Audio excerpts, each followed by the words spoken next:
2 fois de suite candidat à l'élection présidentielle, il a soulevé la polémique à l'époque en refusant la somme de 100 millions de francs CFA que le gouvernement avait alloué à chacun des candidats de l'élection présidentielle de 2015. Afrique Matin reçoit ce jour Ponan Kouadio Siméon. Bonjour Monsieur le Président. Bonjour. Et soyez bienvenue avec votre délégation. Merci. Initiative pour la paix, une organisation de la société civile, un parti politique. Alors, Initiative pour la paix, qui est une organisation qui est née depuis 2004, est plutôt une organisation de la société civile et qui prône essentiellement le pardon, la réconciliation et la paix. Vous voyez, j'ai bien dit le pardon, la réconciliation et la paix. Et je vous ai parlé de 2004. En fait, Initiative pour la paix est la sœur, en tant qu'organisation, de Action pour la paix, qui est notre première organisation que nous avons créée en 2001, justement pour prôner le pardon, la réconciliation et la paix. Et si vous regardez le seul document qui n'a jamais été modifié, sur lequel je travaille, qui est comme mon bréviaire depuis toujours, il est inscrit dessus pardon, réconciliation et paix. Si vous comparez à l'objet essentiel aujourd'hui dans toutes les formations politiques, vous verrez un peu le caractère prémonitoire de notre action. Donc, Initiative pour la paix est une organisation de la société civile. Quelles sont les actions essentielles que vous avez posées depuis la création d'Action pour la paix en 2001? 2001, vous en connaissez le contexte. Nous étions au lendemain des élections difficiles de l'an 2000, avec ses suites. Le débat à l'époque tournait autour d'un certain charnier découvert, de tensions extrêmes avec certains partis dont les candidats n'avaient pas été autorisés à participer à l'élection de 2000. Et nous étions donc dans une situation politique explosive. Et c'est donc à ce moment-là qu'il a plu à celui qui sait toutes choses d'avance de nous inspirer, de proposer tout de suite un processus de réconciliation. Nous disions à cette époque-là que, vu ce qui se profile à l'horizon, à ce moment, quand vous regardiez le ciel ivoire, les nuages pas trop cléments avaient déjà fait leur apparition. Et nous avions estimé qu'il fallait anticiper en proposant aux acteurs politiques, mais à toutes les forces vives de la nation, un processus de réconciliation nationale. Je vous dis, j'ai le document, c'est février 2001, exactement le 21 février 2001, et j'ai fait le tour de toutes les chapelles politiques. Il n'existe pas un état-major politique en Côte d'Ivoire, dans tous les grands partis, qui n'ait pas été visité et revisité pour ce document, par ce document. Donc, l'objet, c'était de parer à cet incendie qui était au-devant de nous, en rassemblant tous les Ivoiriens, tous les acteurs, toutes les forces vives, pour que nous puissions nous parler, nous puissions nous réconcilier, nous puissions nous pardonner. Et je pense qu'aujourd'hui, en 2019, vous me donnerez acte de la pertinence de cette idée 18 ans avant. Monsieur le Président, pouvez-vous énumérer quelques-unes des actions qu'Initiative pour la paix a posées en faveur de la réconciliation? Moi, j'ai pris une délégation d'une vingtaine de personnes, chefs traditionnels, chefs religieux, et j'ai parcouru les 13 départements du Nord pour justement demander que nous puissions parler à nos enfants, que nous puissions faire entendre raison aux uns et aux autres, que nous puissions arrêter cela. C'est une action forte que nous avons faite. Également, tous ceux qui sont nos amis, donc de la communauté internationale, il n'y a pas une seule chancellerie, il n'y a pas une seule représentation, en tout cas accréditée ici en Côte d'Ivoire, que nous n'avons pas visité pour prôner cette réconciliation. Je suis allé jusqu'à l'extérieur, je suis allé jusqu'à défendre ce projet à Abuja, devant la CEDEAO et un peu partout. Donc depuis, il ne se passe pas une seule semaine tant que nous ne prenions pas notre bâton de pèlerin pour prôner. La preuve aujourd'hui, de quoi parle-t-on? Tout le monde dit pardon, réconciliation et paix. Non plus dans les sens, parce qu'on est allé dans tous les sens. C'était vérité, dialogue, justice. Mais depuis 2001, il était écrit que ça commencerait par le pardon, ensuite la réconciliation, puis la paix. Donc, notre travail de tous les jours, c'est cela. Et je peux vous dire que mon intrusion sur la scène politique, qui m'a amené à être candidat en 2010 et en 2015, n'a pas d'autre motivation que justement la promotion de ce projet. Pardon, réconciliation et paix. En dehors de cela, nous organisons régulièrement des rencontres, des forums avec des membres de la société civile pour parler de réconciliation, pour parler de cohésion sociale, pour voir comment nous pouvons nous mettre ensemble. Voilà un peu ce qui est notre quotidien. En 2010, vous êtes candidat pour la première fois à l'élection présidentielle. Cette volonté de briguer la magistrature suprême est-elle due au fait que les acteurs politiques majeurs de l'époque n'étaient pas à même de véhiculer le message que vous prôniez? Cela apparaissait comme une évidence. C'est-à-dire que nous avons dit depuis 2001 jusqu'en 2010, nous avons fait le tour de tous les acteurs politiques. À un moment donné, nous nous sommes rendus compte que nous prêchions dans le désert. Que les acteurs politiques n'avaient peut-être pas intérêt à cette réconciliation. Vu que nous prenons cela comme une mission, nous avons donc estimé qu'il fallait aller là où les initiatives se prennent, parce que malheureusement, nous sommes dans une république. Et dans une république, c'est celui qui détient la réalité de l'exécutif qui impulse la volonté politique et qui a l'initiative.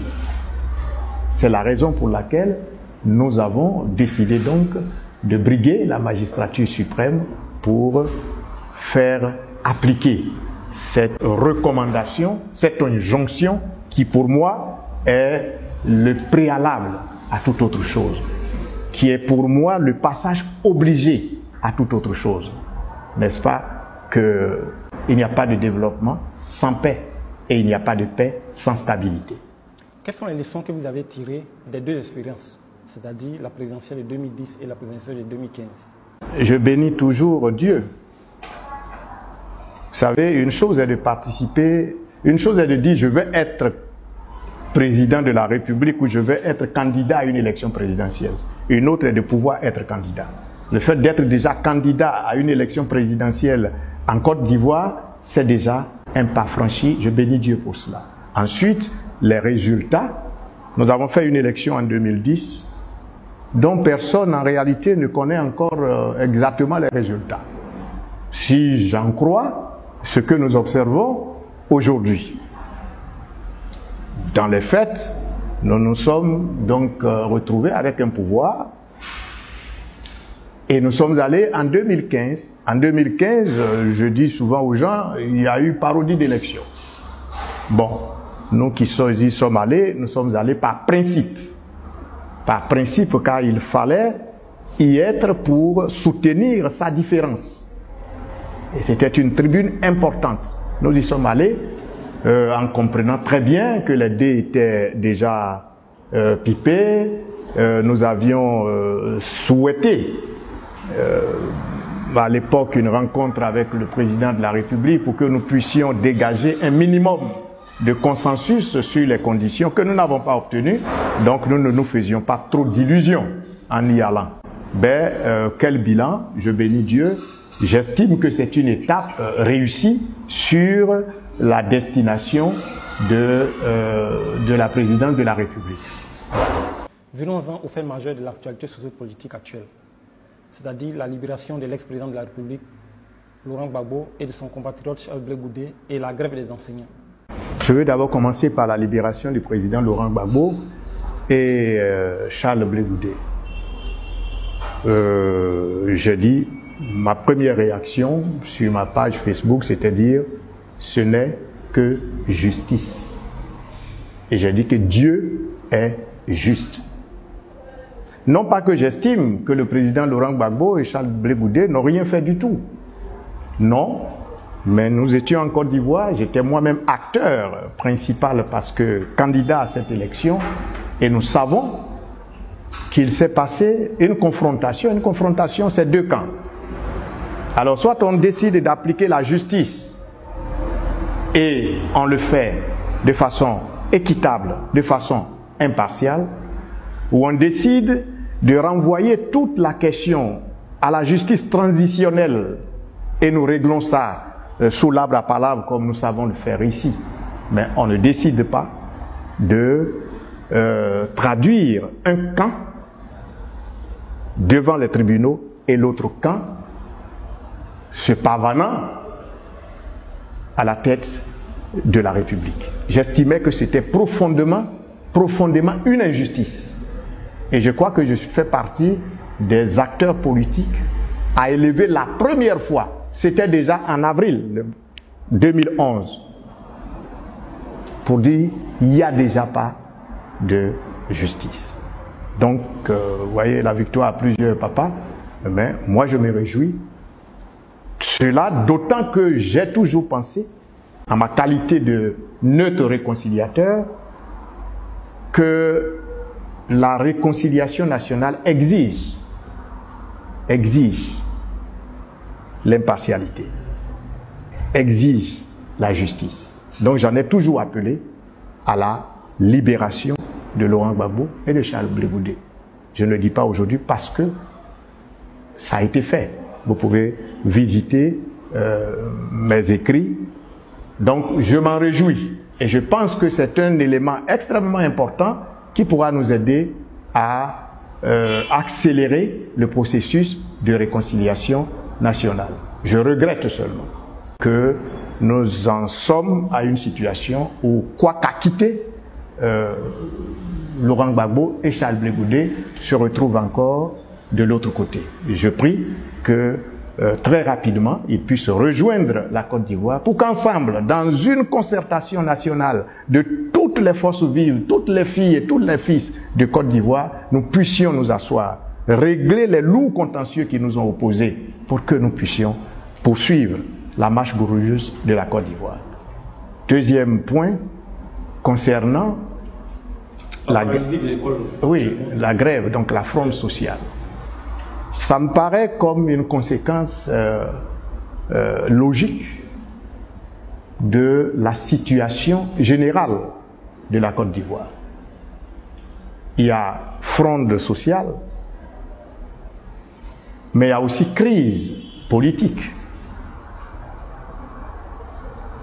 La crise politique, même si le président de la République n'aime pas très bien qu'on le dise comme ça, c'est que nous sommes dans un pays où une coalition qui a gagné le pouvoir a explosé. Donc ça pose là même une question de légitimité. Mais plus grave, cette coalition éclate avec une véritable crise de confiance.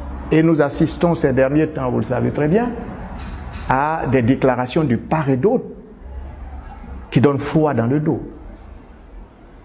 Donc il y a crise politique. S'il y a crise politique, il ne faut pas s'étonner qu'il y ait crise sociale. Je pense que nous sommes en train de toucher véritablement le fond.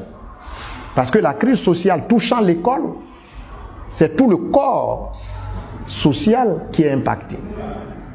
Je pense que les gouvernants doivent prendre toute la conscience, toute la hauteur de la chose pour en faire une véritable préoccupation pour que nous puissions trouver une solution. Et pour moi, nous ne pouvons pas trouver de solution, ni à la crise politique, ni à la crise sociale, si nous n'en venons pas à acter la nécessité impérative d'une concertation nationale. Très bien.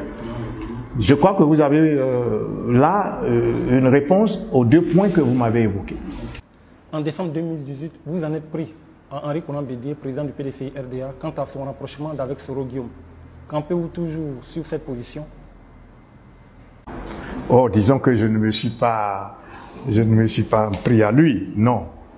Le président Henri Konan Bédié est connu en Côte d'Ivoire, pour ce qui me concerne, comme un homme de mesure, comme un homme de paix. Il est réputé être très sobre. Sa parole, dit-on, est d'or parce que rare. Et j'ai été surpris de voir le président Henri Konan Bédié recevant son fils, Soro Guillaume,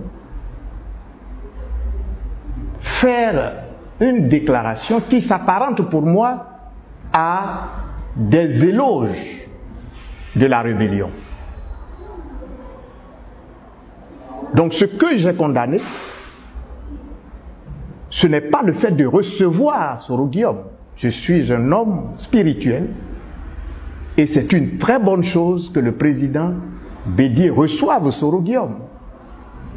N'est-ce pas? N'est-il pas l'enfant prodigue? Donc le père le reçoit, lui sacrifie le veau d'or, le veau gras. C'est dans la logique des choses, dans la logique du père qui veut donner une occasion de rachat à son fils. Mais que le président Henri Konan Bédié dise: je vous présente Soro Guillaume, mon fils, brave. Il n'a jamais été soldat, mais à la tête d'une armée, il a gagné le combat. Je dis que c'est une éloge à la rébellion. Et j'ai estimé que cela était indigne du président Henri Konan Bédié. Cela était irresponsable pour l'héritier et le successeur du président Félix Houphouët-Boigny, connu comme apôtre de la paix. Donc je l'ai dit de la façon la plus, si vous voulez, filiale. Un fils qui parle à son père avec beaucoup d'amour.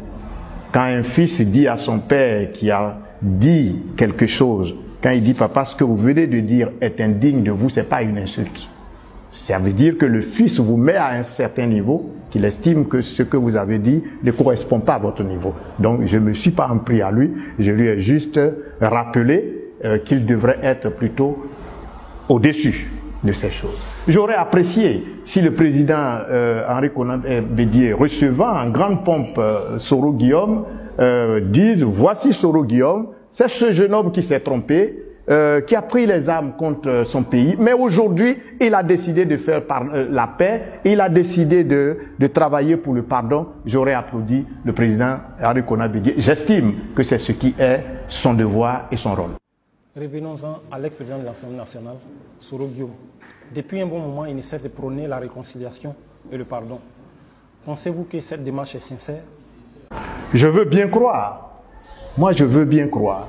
Mais je viens de vous expliquer que moi, depuis le 21 février 2001, je prône le pardon, la réconciliation et la paix. Et je ne le dis pas seulement dans la bouche. Excusez-moi, j'ai un document que je peux vous passer qui écrit bien ça. Donc moi, je sais que pour moi, là, est sincère. Je sais que ce que je fais, c'est ce qui est ma mission, c'est un sacerdoce pour moi. Qu'aujourd'hui, le frère Soro estime qu'il s'est trompé, qu'il le dise clairement aux Ivoiriens, qu'il s'est trompé, qu'il le regrette. qu'il demande pardon et qu'il veut aller à la réconciliation, alors je trouverai que c'est sincère. Mais tant que la repentance ne m'apparaît pas clairement, tant qu'on dit demander pardon d'un côté, mais de l'autre côté, on dit qu'on ne regrette pas d'avoir fait cela, ça me pose quelques difficultés. Mais j'encourage le président, l'honorable désormais, Soro Guillaume, à y aller et à y aller jusqu'au bout. Je l'encourage à faire encore un peu d'effort, à regretter la rébellion de 2002.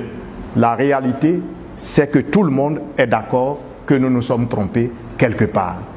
Et je demande à tous les Ivoiriens de faire autant, moi le premier, que nous reconnaissions tous que ce qui est aujourd'hui le résultat que nous vivons là est le fait de chacun d'entre nous. Chacun a fait quelque chose. Personne ne peut dire que c'est l'autre et moi je n'ai jamais rien fait. Si nous avons cette attitude, en regrettant ce que nous avons fait et en demandant pardon, nous nous réconcilions. Mais si nous le faisons à dessein politique, pour des visées politiques, alors nous sommes plutôt en train de compliquer la situation. Voici. Vous qui avez été candidat à plus de 2 reprises à l'élection présidentielle, vous ne semblez pas ignorer qu'il est difficile d'accéder seul à la magistrature suprême. Quelle est la plateforme actuelle vers laquelle convergent beaucoup plus vos idées? Je comprends. Donc vous voulez me parler du RHDP d'un côté et de la plateforme que prône le président Henri Konan Bédié. Et vous voulez connaître ma position. Alors, ces deux plateformes ou ces deux regroupements vont déjà dans le sens de la réconciliation que je prône. Parce que la réconciliation, c'est mettre les gens ensemble. Donc si déjà, à gauche et à droite, les gens se regroupent, il serait peut-être plus facile demain de les remettre ensemble. Cependant, je constate que ces regroupements sont des regroupements d'ordre électoral. Donc c'est dans la perspective de l'élection présidentielle de 2020. C'est là où j'ai un petit problème, parce que moi je n'en suis pas encore à 2020. J'en suis à me demander comment on arrive en 2020. Car dans le contexte actuel, 2020 ne peut qu'être une véritable angoisse pour les Ivoiriens. Car si vous regardez effectivement ce qui est en train de se dessiner, on est en train de faire le remake exact de 2010. Et moi, ma position, c'est que ces genres de plateformes, nous en avons déjà connu. Ça a commencé en 2015. C'était le président Gbagbo et le président Alassane contre le président Bédié. Le résultat, c'était 30 morts, boycott actif. Ensuite, 2000, c'était 300 morts. Nous sommes arrivés en 2000, j'ai pris ça tout près, nous sommes arrivés en 2000. Il y avait une sorte de tout sauf Ouattara et Bédié. Les résultats, nous les connaissons. J'ai parlé de 300 morts, mais une rébellion le 19 septembre. En 2010, c'est Bédié et Ouattara contre Gbagbo. Le résultat, c'est 3000 morts. Et nous sommes encore dans un pays, pour moi, profondément divisé. Ce qui est en train de se dessiner en Côte d'Ivoire, c'est tout le monde contre Ouattara. Si nous en restons là, en 2020, il y a de quoi craindre. Donc pour moi, je n'envisage pas 2020 dans ce contexte. Pour moi, il faut changer le contexte. Changer le contexte, c'est de travailler à faire en sorte que, encore une fois, les lourds contentieux de ces 30 dernières années soient soldés. Et ça ne peut se faire que dans le cadre d'une concertation nationale. Donc moi, ma position, c'est d'abord que les Ivoiriens du FPI, du PDCI, du PIT, du RDR ou du RHDP, je ne sais plus très bien, excusez-moi, que tous ces Ivoiriens et toute la société civile, donc toutes les forces vives de la nation, se retrouvent pour dégager un minimum de consensus qui permet d'aller à ces élections. Et pour moi, pour faire ça, ça ne se fait pas en 2 jours. Vous voyez, nous sommes dans des situations pour travailler sur la CEI. Vous savez que déjà, on n'arrive pas à démarrer parce que sur le principe même de cette réforme, on n'est pas d'accord. Combien de temps prendrons-nous pour y travailler?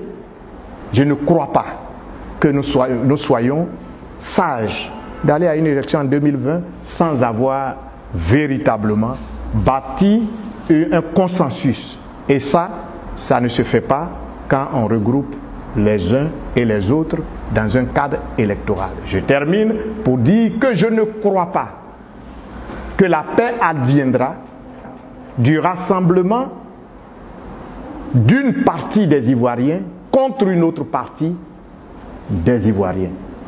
Un tel rassemblement, une telle alliance, vous m'avez dit, c'est stratégique pour gagner le pouvoir. Oui, une telle alliance gagne le pouvoir, mais ne gagne pas toujours la paix. Or, moi, je travaille à gagner la paix. C'est pour ça que je vais proposer bientôt une troisième force, une plateforme, qui soit une plateforme inclusive, qui soit une plateforme pour la Côte d'Ivoire, pas pour les partis politiques, mais une plateforme pour tous les citoyens qui veulent bien venir se retrouver et proposer une alternative. Car ce qu'il faut à la Côte d'Ivoire, ce n'est pas une alternance, c'est une alternative. C'est-à-dire une rupture avec ce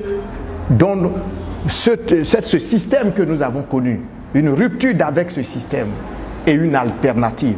Et cette alternative-là, je sais que les jeunes Ivoiriens que vous êtes prêts à vous y investir pour que, enfin, la paix advienne, pour qu'on reprenne le développement de notre pays. Voici ma position. Quand je parle de consensus, je parle d'un accord minimal entre les Ivoiriens, entre les acteurs politiques. Concrètement, comment il va se faire? Ben, il va se faire, on va appeler à un forum, appeler ça comme vous voulez, on va se retrouver, on va dire quels sont les problèmes qui nous ont divisés depuis 30 ans, plus d'un demi-siècle. Quels sont les problèmes? On connaît les problèmes. Les problèmes sont légion. Il y a des problèmes politiques, il y a des problèmes économiques, il y a des problèmes sociaux. À l'intérieur, vous savez, on a des problèmes le foncier est une chose terrible. Nous sommes là assis sur une bombe. Si on politise ça, on va avoir des problèmes.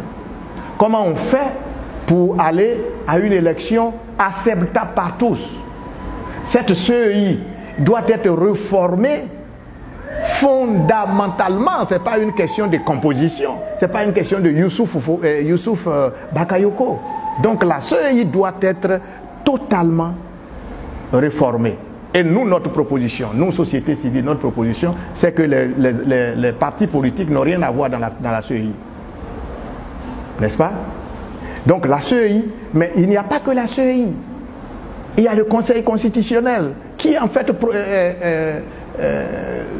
décide en dernier ressort de la proclamation des résultats. Il faut que là aussi, il y ait de l'impartialité, qu'il y ait de la technocratie, qu'il y ait plutôt de la compétence, j'allais dire juridique, plutôt que politique. Donc voici tous ces problèmes dont il faut parler. Et il ne faut pas avoir peur de dire les choses. Nous avons trop de problèmes dans le pays. Les listes électoraux. Là, il est en train de se faire un recensement, n'est-ce pas?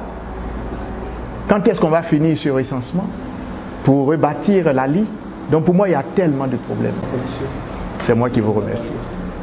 C'est moi qui vous remercie. Chers compatriotes, nous sommes là manifestement à la croisée des chemins. Notre pays, après plus d'une trentaine d'années maintenant de difficultés dont nous connaissons tous les différents épisodes, arrive encore à une élection qui n'est plus loin, 2020. Mais là, manifestement, le contexte, avec ce que nous observons aujourd'hui, avec la fronde sociale, avec les crises même institutionnelles, avec les divorces avec les acteurs politiques, nous devons avoir l'objectivité de conclure que notre pays va mal.